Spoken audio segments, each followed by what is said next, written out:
The first thing I saw that morning was justice, served cold and muddy. There it was, Karen's shiny luxury SUV, slowly disappearing nose first into my farm pond. The wheels spun uselessly, churning the murky water like a broken blender while she stood on the bank, shrieking, "Someone do something." I just sat in the cab of my excavator, sipping my morning coffee. Watching the whole comedy unfold now, I know what you're thinking. Why would a middle-aged farmer use heavy machinery to sink a car? Believe me, I never thought I'd be the guy making an HOA president scream like the captain of a sinking ship. But when someone rolls onto your land, treats it like their personal parking lot, and then throws a wine and a yoga picnic on your hayfield, well, patience runs out. This isn't just a story about a car in the mud. It's about a suburban queen who underestimated a farmer, and how one entitled Karen learned that when you play HOA games on private land, you get farm-style consequences. My family has worked this land for 3 generations. We grow hay, raise cattle, and mind our own business. The only rules out here are the ones nature makes. Plant in season, fix your fences, and respect your neighbors. For decades, it was peaceful. Then the subdivision came. Developers bought the cornfield a mile down the road and bulldozed it flat. They called it Meadowbrook Estates, a name that was an insult to both meadows and brooks, since they'd paved over all of them. And with the subdivision came the HOA, a self-important brigade armed with clipboards and the unshakable belief that they were the last line of defense against chaos. At the center of it all was Karen Thompson, the lifestyle chairwoman. She strutted around in yoga pants that cost more than my tractor tires, barking orders like a general. Our first encounter was at the local farmer's market. She wrinkled her nose at my jars of honey and said, "This is quaint, but don't you think the presentation could be elevated? People in our community expect certain standards." A week later, I got a flyer in my mailbox inviting me to align with community standards. A handwritten note from Karen was at the bottom. "Your farm is the first thing visitors see. We'd appreciate your cooperation in raising the aesthetic." Translation: my barn didn't match her Instagram feed. I crumpled it up. But soon, her HOA foot soldiers were marching along my fence line, taking photos of my cows and documenting them as potential nuisances. It was the parking that finally crossed the line.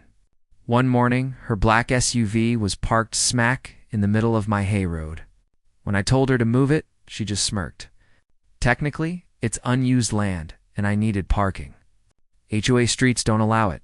When I told her it was my private access road, she invented a law on the spot. It's rural access land. Under municipal code, it can be shared for community purposes. She rolled up her window and ignored me for 3 days. She left it there, a monument to her arrogance, even giving tours to prospective homebuyers. "And over here," she announced dramatically, "we've got overflow parking thanks to some underutilized rural land." That's when I knew patience was no longer an option. The final straw wasn't a car. It was an invasion. I walked out on a Saturday morning to find a full-blown event on my property.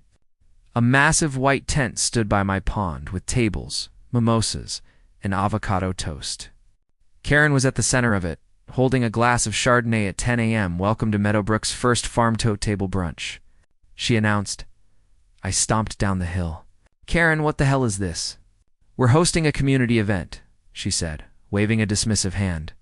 "Your pond makes the perfect backdrop." Very bucolic. Her yoga group was doing downward dog on my hayfield. My chickens were attacking them. My cattle were lined up at the fence, mooing at the spectacle. "This is private property," I said, my voice dangerously steady. "Pack it up now."